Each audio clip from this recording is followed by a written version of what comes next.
बच्चों नमस्कार। आज हम डीआई में और कुछ सवाल लगाएंगे जो एसएससी में आए हुए क्वेश्चंस हैं। आजकल सभी परीक्षाओं में डीआई के क्वेश्चंस पूछे जाते हैं। अभी तक हमने पाई चार्ट के बारे में समझा है। आज हम ऐसे सवाल लगाएंगे जिनमें आपका वृत्त वाला पाई चार्ट जो है वो भी होगा और सारणी भी होगी।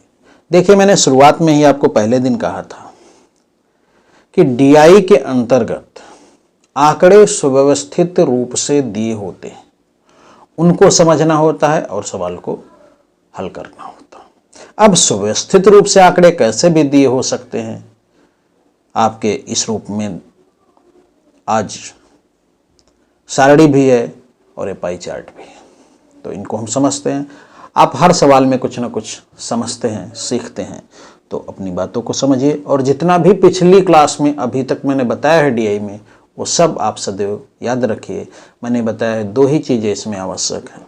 एक तो जो क्वेश्चन दिया है उसको आपको समझना आ जाए, जिस रूप में दिया, पाई चार्ट में दिया, सारणी में दिया, ग्राफ में दिया, रेखा चित्र में दिया, जिस रूप में भी दिया है उस रूप में आपको समझना आ जाए। और दूसरे, आपको प्रतिशत, अनुपात, भिन्न, सापेक्ष, औसत और गणितीय गणनाएं आपको आती होनी चाहिए। बस इतना है तो कुछ आपको इसमें ज़रूरत ही नहीं। डीआई चैप्टर स्वयं में बहुत आसान है, इसमें तो सिर्फ इन चित्रों को देखकर समझना होता है। ये जो नियोजित तरीके से आपको सूचना दी जाती है इसको समझना होता है, बस इसके अलावा कुछ नहीं होता।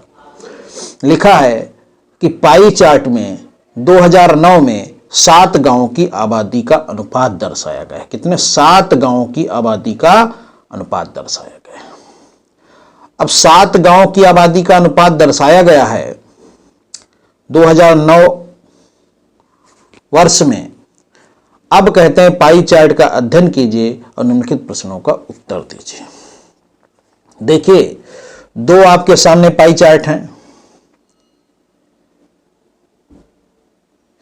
एक आपका ये आपका पाई चार्ट है, इसमें आपको क्या दिया, बात को समझिए। से पाई चार्ट का अध्ययन कीजिए। अब इसमें सोचिए, ये आपका जो ये पाई चार्ट है इसमें आपको दिया है R, Z, Y, X, T, S, V, ये क्या गांव है, और इसमें प्रतिशत में जो दिया है वो क्या है, आबादी है, जनसंख्या है। उसके बाद इसमें देखिए सारणी में क्या दिया है, percentage of population below poverty line. तो इसमें गरीबी रेखा के नीचे जनसंख्या जो है उसका प्रतिशत दिया है, ये आप समझ लीजिए। तो आप समझिए कि यहां टोटल जनसंख्या का बंटवारा दिया है, अर्थात अगर उन 7 गांवों की जनसंख्या को टोटल जनसंख्या माना जाए तो प्रत्येक गांव में कितनी कितनी जनसंख्या है, इसको इसमें दिखाया गया है पाई चार्ट में प्रतिशत के माध्यम से। और इस सारणी में दिखाया गया है कि एक्स गांव में 38% क्या है, पॉवर्टी लाइन के नीचे, गरीबी रेखा के नीचे कितने हैं, 38%।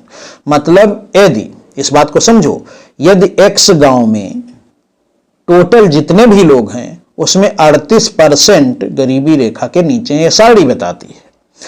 और ये पाई चार्ट क्या बताता है, ये पाई चार्ट बताता है 7 गांवों में टोटल जितने आबादी है उसमें से एक्स में कितनी है, एक्स में है 16%। बात समझ रहे होंगे।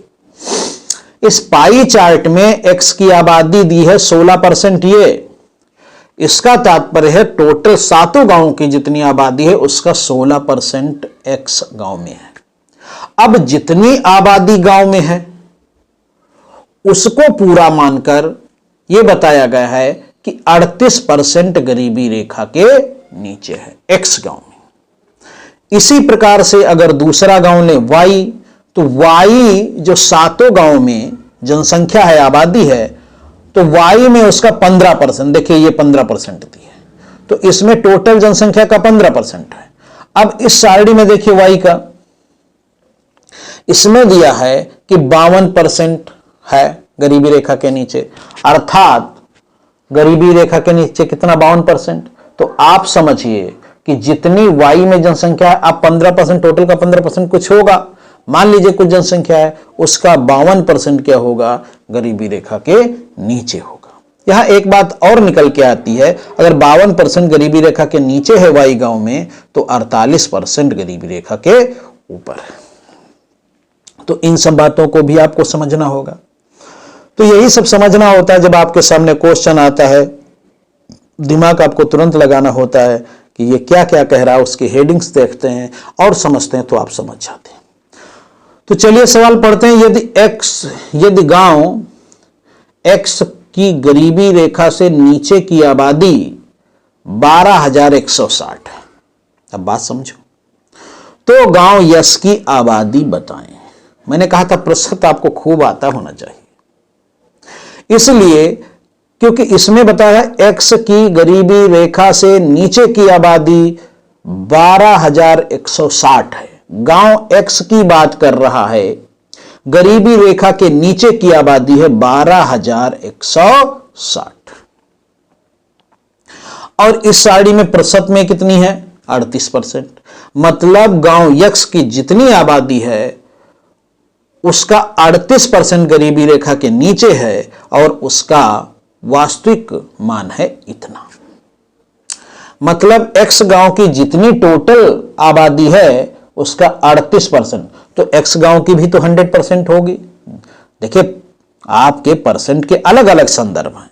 यहां जब हम एक्स गांव के संदर्भ की एक्स गांव की टोटल जनसंख्या की बात कर रहे हैं तो उसको 100% मानते हैं। जब सातों गांव की टोटल जनसंख्या की बात करेंगे तो उसको 100% मानेंगे। तो एक्स गांव की जनसंख्या की अगर बात करें तो उसकी कुछ 100% जनसंख्या होगी, उसमें 38% गरीबी रेखा के नीचे है, और 38% का मान है 12,160। तो आप कैसे भी लगा लीजिए, तो आप कहिए 38% का मतलब है 12,160, तो भैया 100% का क्या मतलब होगा, आएगा यक्स। इसको काटिए, 19 2 से पहले काट लीजिए, 2 19 और 2 छंग 12, 2 8 16 और 0, यही तो आएगा। 19 से काटिए, 19 से कम 19, 19 19 3 57, 19 दूनी 38, 19 दूनी भाई 57 का 3, 38 बचा, 19 दूनी 38, 0। तो x बराबर आया 32, एक 0 वो और ये 2 0, 32,000। बात समझ गए। अभी आप कितने जल्दी निकाल लेते हैं, जितना ज्यादा आपको प्रतिशत आता होगा। तो इस प्रकार से आपका ये आया 32,000। ये क्या आया 32,000? एक्स गांव की जनसंख्या, एक्स गांव की जनसंख्या। बात समझ गए कैसे निकाली? इसमें बेटा मान दिया था गरीबी रेखा के नीचे रहने वाली जनसंख्या, गरीबी रेखा की कितने नीचे जनसंख्या रहती है एक्स गांव की, तो वो दिया था, उसके आधार पर हमने निकाला है। बात को एक बार फिर से समझाते हैं। उसने कहा था एक्स की गरीबी रेखा से नीचे की आबादी। अब नीचे की आबादी बेटा इसमें तो 38% है, और इसमें उसका मान दिया है 12,160।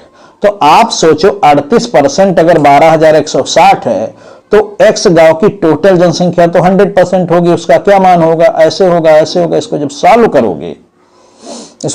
करोगे 19 दूनी 38, 19 या तो 2 से पहले काट लो तो 19 आएगा, और 2 से 2 छंग 2 8 0।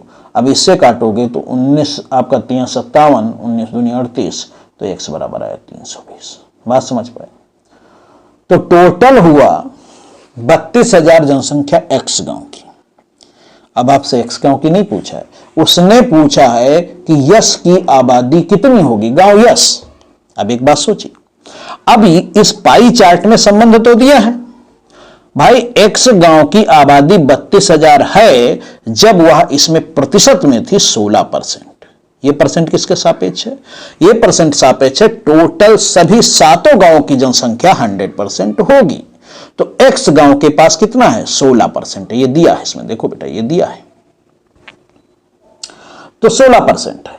तो 16% का मान अगर 32,000 है तो अब कहता है यस गांव, तो यस देखिए 11 है, तो अब आप ऐसे भी हल कर सकते हैं मानक के कॉन्सेप्ट से, और ऐसे भी देखिए 16 दूनी 32 तो 11 दूनी 22, बहुत चीजें अपने मन से सीख जाओगे। तो 11% की वैल्यू होगी 22,000, और यस की आबादी 11% ही है, देखो यहां है एस की आबादी 11% है, यानी कि इसकी आबादी 22,000 है।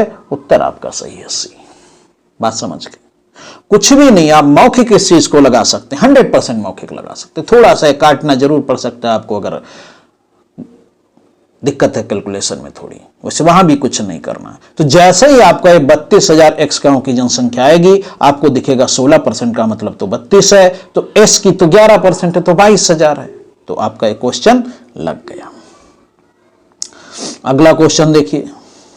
अब आपके एग्जाम में एक ही चित्र बना होता है, उसके नीचे सब क्वेश्चन दिए रहते हैं। यहां आपको समझाने के लिए आपके सामने चित्र रहे, तो इसलिए मैंने इसको बार बार दिया है, वहां बार बार नहीं दिया होगा, ऊपर ही लिखा होगा और उसके नीचे सब क्वेश्चन दिए होंगे। 3-4 क्वेश्चन कम से कम होते हैं। गांव टी की गरीबी रेखा से नीचे की आबादी, गांव जेड की गरीबी रेखा से नीचे की आबादी का अनुपात कितना है? अब इस बात को भी समझना होगा। गांव टी की गरीबी रेखा से नीचे की आबादी, गांव कोई टी है, उसकी गरीबी रेखा से नीचे की आबादी, और गांव जेड की गरीबी रेखा से नीचे की आबादी का अनुपात जेड। अब कोई बच्चा कहे कि उसने गांव इसको बोला, टी बोला तो 46 लिख दें, 46% है नीचे, और जेड की है कितनी 42 है, तो 42 लिख दें, और इसको सॉल्व कर दें, तो एक कतई गलत हो जाएगा, कतई गलत हो जाएगा। ऑप्शन भी बाई चांस दे सकते हैं, इसमें नहीं है, अगर आपको भ्रमित करना चाहें तो दे देंगे। और जो प्रारंभिक स्तर पर बच्चे होते हैं, जिनको प्रतिशत की अच्छे से समझ नहीं है, वो इसको ऐसा कर सकते हैं। ऐसा नहीं हो सकता, क्यों नहीं हो सकता? उसने कहा गांव, इस गांव की गरीबी रेखा से नीचे की आबादी, ये गांव आपका ये है गांव टी की आबादी, इसमें तो 46% है, और गांव जेड की गरीबी रेखा से नीचे की आबादी 42 है, इसका अनुपात पूछा। तो इसका अनुपात लिख क्यों नहीं सकते, ये पहले स्पष्ट कर दिया जाए। स्पष्ट करने का मतलब है, जब आप सवाल लगाते हो, जब आप निर्णय लेते हो, तो जब आप सवाल लगाते हो तो निर्णय आपको लेना पड़ता है, और निर्णय कैसे ले सकोगे ये हमें सिखाना है। तो इसलिए बेटा नहीं लिख सकते, क्योंकि ये जो 46% है, ये उसी चीज का 46% नहीं है जिसका ये 42% उसी चीज का नहीं है। मेरे कहने का मतलब, यहां जो 46% है, ये इस गांव की आबादी के सापेक्ष है, गांव टी की आबादी के सापेक्ष, और यहां जो 42% है, ये गांव जेड की आबादी का है 42%। बात समझ रहे? तो ये 46% किसी अन्य गांव के दूसरे आबादी का है, और ये आपका 42% निकाला गया है, ये किसी दूसरी आबादी का है। और दोनों आबादी भाई बराबर तो है नहीं, या तो कहा जाए कि दोनों गांव की आबादी बराबर है तब संभव है। तो इस प्रकार से 46% हम किसी दूसरी चीज का निकालेंगे, 42% हम दूसरी चीज का निकालेंगे, और ऐसी स्थिति में इनका अनुपात अगर निकालना होगा तो हम इसमें गलती करेंगे, क्योंकि वो दोनों बराबर नहीं है। गांव जेड और टी, ये गांव 46% गांव टी की आबादी का है, तो गांव टी की पता नहीं कितनी आबादी, उसका 46% ना, और गांव जेड की आबादी जितनी होगी उसका 42%, तो वो तो दोनों अलग अलग जनसंख्याएं हैं ना, तो हम डायरेक्ट प्रतिशत नहीं कर सकते। अब बात ये आती है, तो होगा किसका अनुपात? बेशक अनुपात होगा गांव, जो गांव इतना ना टी है ना, इसकी जो आबादी होगी, इसका 46% है गरीबी रेखा के नीचे, और गांव जेड जो होगा उसका कितना, उसका 42% है गांव गरीबी रेखा के नीचे। तो इसमें गरीबी रेखा के नीचे की जनसंख्या ये आएगी, इसमें गरीबी रेखा के नीचे की जनसंख्या ये आएगी, इनका अनुपात पूछा है, बेशक सही है। अब बात यहां पर फिर निकल के आती है, हम इसको अब कैसे पता करें कितना है मान टी के गांव, जो ये टी है इसकी आबादी कितनी है? उसने कहा 21%, ठीक।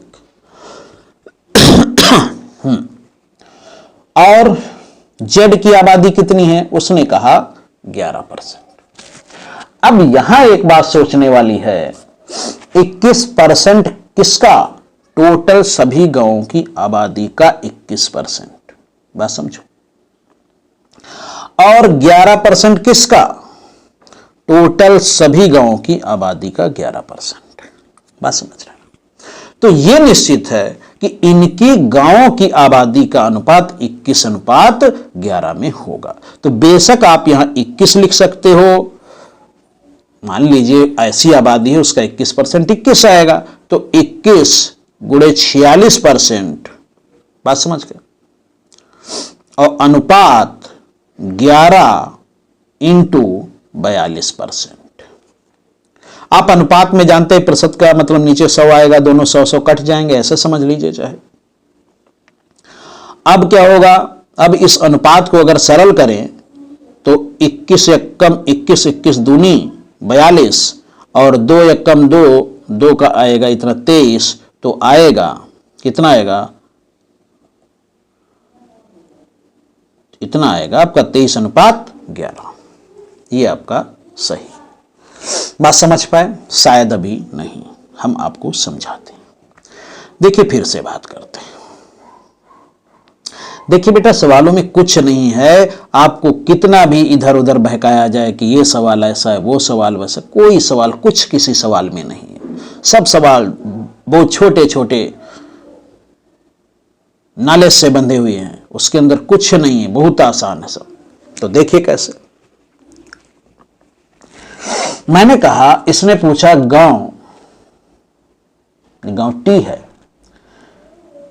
कि गरीबी रेखा से नीचे की आबादी और गांव जेड की गरीबी रेखा से नीचे की आबादी का अनुपात क्या होगा। तो प्रथम गांव टी की आबादी है 46% गरीबी रेखा के नीचे। किसका 46%? गांव टी की आबादी का। तो माना कितनी गांव टी की आबादी है? मान लीजिए टी मान लीजिए, तो इसका 46%। और गांव जेड की आबादी का कितना नीचे है? 42%। तो गांव जेड की आबादी जेड मान लीजिए, इसका 42%। इसका क्या पूछा है? अनुपात पूछा है, तो यही तो आपका अभीष्ट उत्तर होगा। आपको मैंने अभी समझाया, आप 46% और 42% इसलिए अनुपात में नहीं लिख सकते, तो ये तो कट के 46:22 हो जाता, 2 से काट देते, आपका 23:21 आ जाता। लेकिन वो इसलिए नहीं हो सकता क्योंकि 46% दूसरी चीज का है, 42% दूसरी चीज, या तो दोनों गांव की जनसंख्या बराबर होती, फिर ऐसा हो सकता था। तो इसलिए आप ये तो कतई भूल मत कीजिएगा 46 और 42 का अनुपात, बिल्कुल नहीं। इस गांव की जनसंख्या कुछ होगी गांव टी की, उसका 46%, वही तो है गरीबी रेखा के नीचे, उसी का तो अनुपात बताना है। तो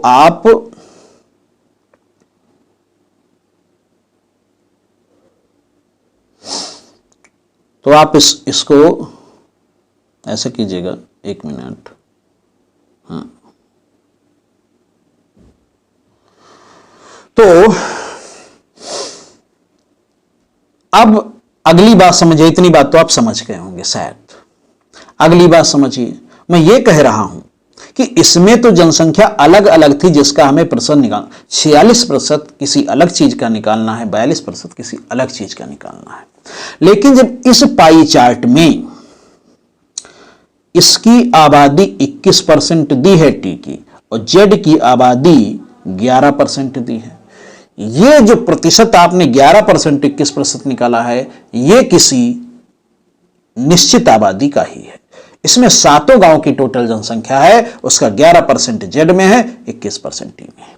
अर्थात एक निश्चित आबादी जो 7 गांवों की है, उसका ही 11% जेड में है, 21% इसमें आपका टी में है। अर्थात इनकी आबादी में अगर अनुपात देखा जाए तो वो बेशक 21 इसकी हो सकती है, तो इसकी 11 हो सकती है ना भाई। मान लीजिए अगर टोटल जनसंख्या अगर 100 मान लें, तो उसका 21% कितना होगा? 21 ही तो होगी। मान लीजिए टोटल जनसंख्या 100 ही है 7 गांव की, उसका 11% कितना होगा? 11 होगा। तो इस प्रकार से इसकी 21 जनसंख्या और इसकी 11 जनसंख्या मानी जा सकती है। तो इसकी जनसंख्या कितनी मान लें? इस गांव की जनसंख्या कितनी मान लें टी की? इसकी मान लीजिए 21।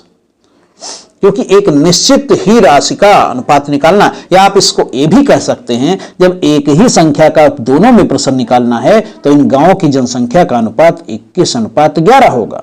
एक गांव इसके टी की, ये गांव जेड की, ऐसे भी कह सकते हैं, आप कैसे भी समझ सकते हैं।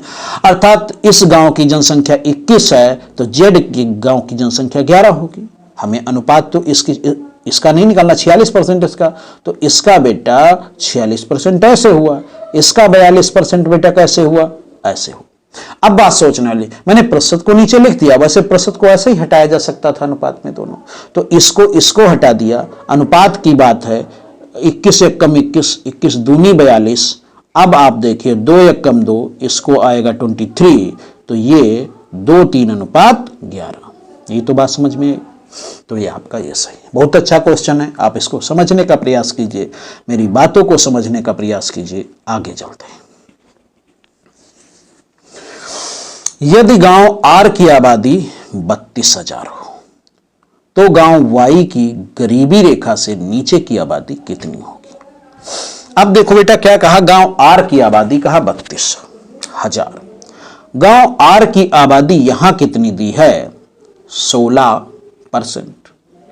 गांव आर की आबादी 32,000 है, इसमें तो 16% ही दिया, अर्थात 16% का तात्पर्य यहां 32,000 से है। तो गांव वाई की गरीबी रेखा से नीचे की आबादी, अब गरीबी रेखा से नीचे की वाई की तो ये है भाई 52%, लेकिन पहले हमको ये पता करना होगा कि गांव वाई की आबादी है कितनी। तो गांव आर जिसे 16% दिखाया गया है उसको 32,000 कहते हैं, तो गांव वाई की आबादी होगी कितनी, इसमें देखो 15% है, देखिए इसमें 15%। तो भैया एक अनपढ़ व्यक्ति भी बताएगा 16% का मतलब 32,000 है, तो 15% का मतलब 30,000 होगा। बात समझ गए। अर्थात गांव वाई की आबादी कितनी है, गांव वाई की आबादी 30,000 है। और अगर गांव वाई की आबादी इतनी 30,000 है तो गरीबी रेखा से नीचे कितना है, इसका ही 52% है, तो 52% ऐसे निकाल दीजिए। बेशक मानक के कॉन्सेप्ट से भी आप निकाल सकते हो कि उसकी टोटल 100% का मतलब इतना है, वो भी निकाल सकते हो, जो भी आप समझें। अब इसको अगर निकाला जाए तो इससे आएगा 150, 156 मतलब आएगा, और 1 0 आएगा, 15, 1 0 नहीं सर 2 0, सॉरी 2 0 है बेटे यहाँ, तो 2 0 आएगा, तो आपका बी ऑप्शन सही होगा 15,600। बात समझ गए। शायद अभी नहीं, हो सकता है कुछ बच्चे न समझे हों, एक बार हम फिर से बता रहे हैं आपको। देखिए कैसे,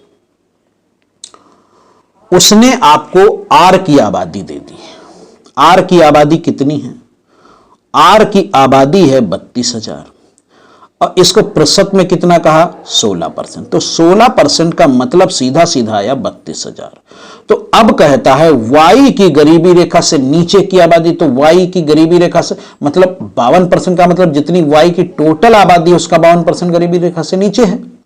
अब 52% गरीबी रेखा से नीचे है तो पहले टोटल तो पता हो, तो टोटल वाई की है 15%। अब 16% का मान 32,000 है, तो भैया 15% का मान क्या होगा, 16 दूनी 32, तो 15 दूनी 30 होता है, तो 30,000 होगी, क्योंकि जो इसके साथ व्यवहार हुआ वही इसके साथ। मानक के कॉन्सेप्ट से भी कह सकते हैं 16 का मतलब है 32,000, तो भैया 15 का मतलब क्या होगा, थोड़ी देर के लिए, तो ये आपका 30,000 आ जाए।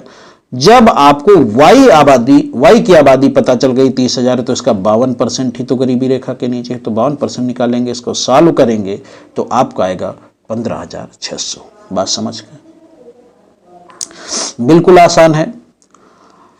अगला सवाल देखिए, 2010 में, अच्छा है 2010 में, देखिए आप ध्यान रखें वहां जो ये पूरा फिगर दिया है वो 2009 में है, देख लीजिए 2009 में उसने कहा था, 2009 में ये जो फिगर पूरा दिया है 2009 का दिया है। अब कहा है 2010 में वाई तथा वी गांवों की आबादी 10% बढ़ जाती है। ये जो आबादी है ये 2009 की दी हुई है, लेकिन ये कहता है 2010 में क्या होता है, 2010 में होता है कि आबादी बढ़ जाती है 10%, और सभी गांवों की गरीबी रेखा से नीचे की आबादी का प्रतिशत अपरिवर्तित रहता है। ध्यान देना है, प्रतिशत अपरिवर्तित रहता, ना कि आबादी। अगर x की 38% आबादी गरीबी रेखा के नीचे है तो 38% ही है, बल्कि आबादी बढ़ी तो आबादी उसके नीचे भी बढ़ेगी, लेकिन प्रतिशत वही रहेगा। बात आप अच्छे से समझ लीजिए। तो इसमें लिखा है 2010 में वाई तथा वी गांवों की आबादी 10% बढ़ जाती है। अब वाई की भी 10% बढ़ी और वी की भी 10% बढ़ी और सभी गांवों की गरीबी रेखा से नीचे की आबादी का प्रतिशत अपरिवर्तित, प्रतिशत देखिए परिवर्तित रहता है। यदि 2009 में वाई की आबादी 30,000 थी, अब 2009 का ही आंकड़ा दिया है, इसमें कितनी 30,000 थी, तो 2010 में वी की आबादी बताओ। अब सोचिए जरा, 2009 में वाई की आबादी इसमें कितनी है 15%, देखिए कितनी 15% है। अब इसमें कहा है 2009 में इसकी है इतनी 30,000, तो आप सोचिए 2009 में वाई 15% था, उसका मतलब 30,000 है, तो वी की आबादी कितनी होगी 2009 में 10% है, तो इस 10% का मतलब 20,000 होगी। बात समझते चलो, 20,000 होगी। अब चूंकि 2009 से 10 में 10% बढ़ी है, तो इसका बेटा 10% 2000 होगा। 2000 होगा तो इसकी आबादी जो 2010 में हो जाएगी वो हो जाएगी 22,000। वी की आबादी 2009 में होगी 20,000 और 2010 में होगी 22,000। बात समझ गए। अब 22,000 आबादी है किसकी 2010 में वी की, उसने वी की आबादी नहीं पूछी है, उसने पूछी 2010 में गांव वी की गरीबी रेखा से नीचे की आबादी। 2010 में वी की गरीबी रेखा से नीचे की आबादी, तो गरीबी रेखा से नीचे की पूछेगा तो आपको टोटल वी की निकालनी होगी, तो आई है 22,000। अब 22,000 का कितना परसेंट गरीबी रेखा से नीचे है 58%। देखिए ये प्रतिशत नहीं बदल रहा है, ये भले ही 2009 का था लेकिन ये नहीं बदला है, 2010 में भी वही रहा।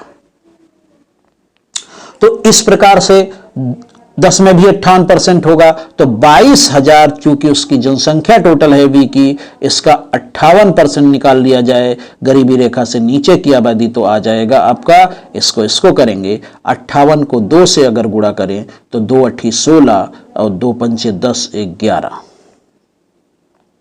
यही तो। और इसको फिर करेंगे 2 से गुणा तो फिर उतना ही आएगा, तो इस प्रकार से आएगा आपका, कितना आएगा, तो आएगा आपका 6 7 2 1 और कितने जीरो 1 जीरो, तो 12,760 आपका उत्तर होगा। बात आप समझ गए, बहुत आसान है, आप इसको समझने का प्रयास कीजिए, कुछ नहीं है। मैं एक बार फिर से आपको समझाता हूं, देखिए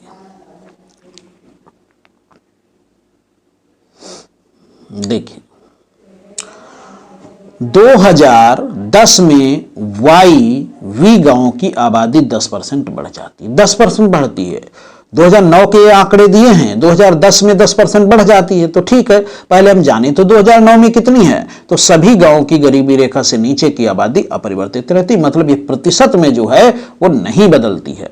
यदि 2009 में वाई की आबादी 30,000 है, अब आपने देखा वाई की आबादी 2009 में कितनी 30,000 है, जो कि 15% दिखाता है, तो वी की जो आपको 10% दिखाता है वो कितनी होगी, वो 20,000 होगी। 2009 में जब आपको पता हो गया 2009 में वी की आबादी 20,000 है, इस मौखिक बेटा पता हो जाएगा, तो 2010 में 10% बढ़ेगी, 10% इसका कितना 20,000 का आएगा, 2,000 आएगा। तो इस प्रकार से 2010 में वी की आबादी होगी 22,000।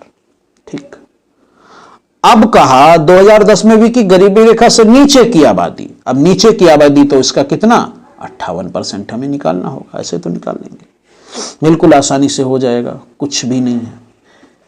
तो आप इन सवालों को समझ गए होंगे, बड़े आसान सवाल हैं, आप इनको लगाने का प्रयास कीजिए, समझने का प्रयास कीजिए। अब इसी प्रकार के और कुछ सवाल हम अगले दिन आपको लगवाएंगे। इन क्वेश्चंस को समझो और आप जो भी निष्कर्ष बीच में निकालते होंगे, जो आपके मन में आता होगा, वो यही आता होगा कि हमें प्रतिशत, भिन्न, अनुपात, इन सब पर अगर हो अच्छी पकड़ तो इसमें कुछ है ही नहीं DI में। हमको समझ होनी चाहिए। समझ कैसी?